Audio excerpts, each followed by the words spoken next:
Hi hello welcome to iView Entertainments. Telugu రాష్ట్రాల్లోనే కాదు ప్రపంచవ్యాప్తంగా అపర అన్నపూర్ణగా పిలువబడే శ్రీమతి డొక్కా సీతమ్మ గారి గురించి మనం వినే ఉంటాం. ఆకలి అన్నవారికి లేదు అనకుండా అన్నం పెట్టే ఔదార్య గుణం ఈవిడిది. అటువంటి డొక్కా సీతమ్మ గారి జీవితం గురించి, వారి జీవితంలో జరిగిన సంఘటనల గురించి ఈ రోజు తెలుసుకుందాం. అన్ని దానాల్లోకి అన్నదానం గొప్పది అంటారు. ఎందుకంటే ఆకలికి కులమత భేదాలు లేవు, ధనిక పేద తేడాలు కూడా లేవు. అందర్నీ సమానంగా బాధించేది ఆకలి బాధ. ధనం ఉండి కూడా ఆకలి బాధ నుండి తప్పించుకోలేం. అటువంటి ఆకలి బాధితులను ఆపన్న సమయంలో ఆదుకున్న మహిళా శిరోమణి శ్రీమతి డొక్కా సీతమ్మ గారు. ఉమ్మడి తూర్పుగోదావరి జిల్లాలో డొక్కా సీతమ్మ అని వింటూ ఉంటాం. అర్ధరాత్రి 2 గంటల సమయంలో వర్షంలో తడిసిన వ్యక్తి అమ్మా సీతమ్మ ఆకలేస్తోందమ్మా అని పిలవగానే ఎంతో ఆప్యాయంగా వంట చేసి అన్నం పెట్టి దుప్పటి వస్త్రాలు ఇవ్వగలిగిన ఔదార్యవతి డొక్కా సీతమ్మ.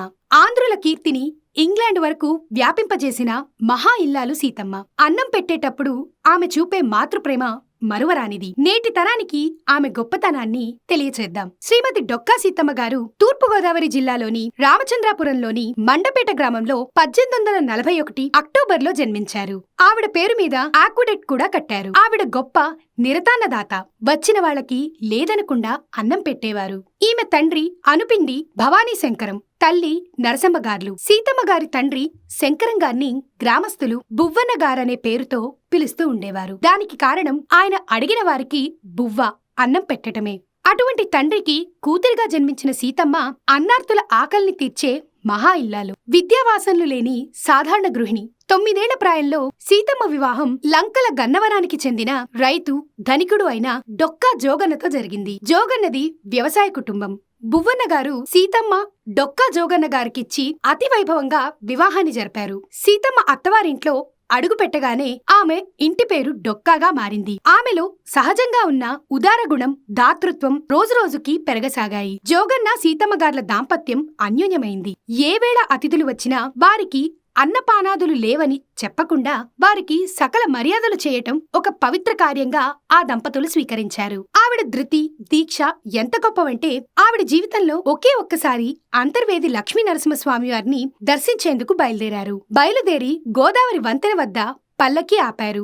ఆవిడ పల్లకీలో కూర్చున్నారు. బోయిలు అలసిపోయి గట్టు మీద కూర్చున్నారు. అటుగా గన్నవరం వైపు వెళ్లిపోతున్న ఒక బృందంలో పిల్లలు ఆకలి అని ఏడుస్తుంటే పెద్దవాళ్లు ఒక్క అరగంటలో గన్నవరం వెళ్ళిపోతాం, అక్కడ సీతమ్మ మనకు అన్నం పెడతారు అని మాట్లాడుకోవటం విన్నారు. వెంటనే ఆవిడ అంతర్వేది వెళ్లటం మానేసి పల్లకీని వెనక్కి తిప్పి ఇంటికి తిరిగి వెళ్లిపోయారు. వచ్చిన వారికి అన్నం పెట్టాలని ఆమె వెనక్కి తిరిగి వెళ్లారు. అంతటి నిరతాన్న దాత ఆవిడ.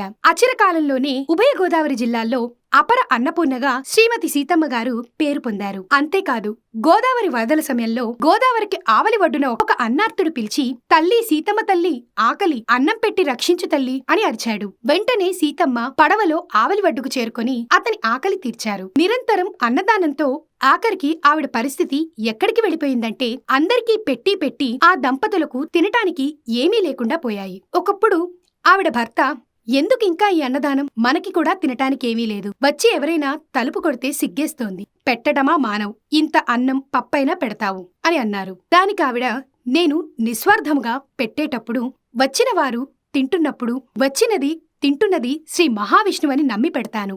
ఎవరిని నమ్మి నేను పెట్టానో వాడు పెట్టే చేతిని ఎందుకు నరికేస్తాడు, మనకీ వాడే పెడతాడు అని చెప్పింది. తరువాత ఒకరోజు సాయంకాలం ఇన్నాళ్ల నుంచి దున్నుతున్న అదే పొలానికి వెళ్లి సీతమ్మ భర్త గుణపంతో తవ్వుతున్నప్పుడు గుణపానికి ఏదో తగిలి కంగుమంది. ఆయన మట్టి తీసి చూస్తే ఒక బిందె కనిపించింది. బిందె మూత తీస్తే దాని నిండా బంగారు నాణేలున్నాయి. బంగారు కాసుల రాసులతో మళ్లీ రోజు కొన్ని వందల మందికి అన్నదానం చేశారు. ఆశ్చర్యం ఏమిటంటే బ్రిటిష్ చక్రవర్తి తూర్పుగోదావరి జిల్లా కలెక్టరుకు డొక్కా సీతమ్మ ఫోటోను తీసి పంపించమని ఉత్తరం వ్రాశాడు. దేనికి అంటే, నాకు పట్టాభిషేకం జరిగే సమయంలో ఆవిడకు నమస్కారం పెట్టాలి, కాని ఆవిడ సముద్రం దాటి రారు కాబట్టి ఆ సమయంలో ఒక సోఫా వేసి ఆవిడ ఫోటో అందులో పెట్టి ఆవిడకు నమస్కారం పెట్టి అప్పుడు పట్టాభిషేకం చేసుకుంటా అని వ్రాశాడు. తూర్పుగోదావరి జిల్లా కలెక్టరు ఫోటోగ్రాఫ్ ని తీసుకురావడానికి ఆవిడ దగ్గరకు వెళితే, నేను ఈ సన్మానాల కోసం, ఫోటోల కోసం, నమస్కారాల కోసం అన్నదానం చేయటం లేదు, విష్ణుమూర్తికి అన్నం పెడుతున్నానని, దీనికి ఫోటోలు పట్టాభిషేకాలు ఎందుకు, వద్దు అని ఆవిడ అన్నారు.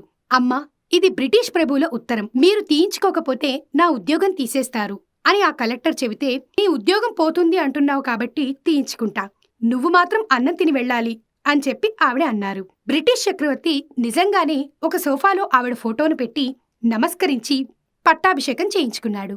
ఆవిడకి పంపించిన పత్రం కూడా ఇప్పటికీ ఉంది. ఒక మనిషి నిస్వార్థముగా, ధృతితో, పట్టుదలతో లక్ష్యసిద్ధి కోసం పాటుపడితే వారు ఎంత ఎత్తుకైనా ఎదుగుతారు. వారిని దైవం కూడా నిరంతరం కాపాడతారు. డొక్కా సీతమ్మ గారి జీవితమే దానికి నిదర్శనం. అన్నదానాన్ని మించిన దానం లేదని చెప్పటమే కాకుండా నిస్వార్థంగా జాతి, కుల, మత విచక్షణ చూపించకుండా అన్నార్తులందరికీ మాతృప్రేమతో జీవితాన్నంతా ధారపోసిన అపర అన్నపూర్ణాదేవి డొక్కా సీతమ్మ. ఈవిడ 1909 ఏప్రిల్ 28న శివైక్యం చెందారు. డొక్కా సీతమ్మ గారి జీవిత చరిత్ర గురించి నేటి తరానికి తెలియచేయటం, ఆమె చేసిన నిస్వార్థపు సేవలను గుర్తుచేసి ఆమె చరిత్ర నుండి స్ఫూర్తివంతులను చెయ్యటమే ఆ మహనీయురాలికి మనం ఇవ్వగలిగిన ఘననివాళి. ఇటువంటి మహనీయులు ఎంతమందో వారి జీవితాల గురించి తెలుసుకోవాలంటే మా వీడియోస్ని చూస్తూ ఉండండి. ఇటువంటి మరెన్నో వీడియోస్ కోసం please like, share, comment and subscribe to iView entertainments.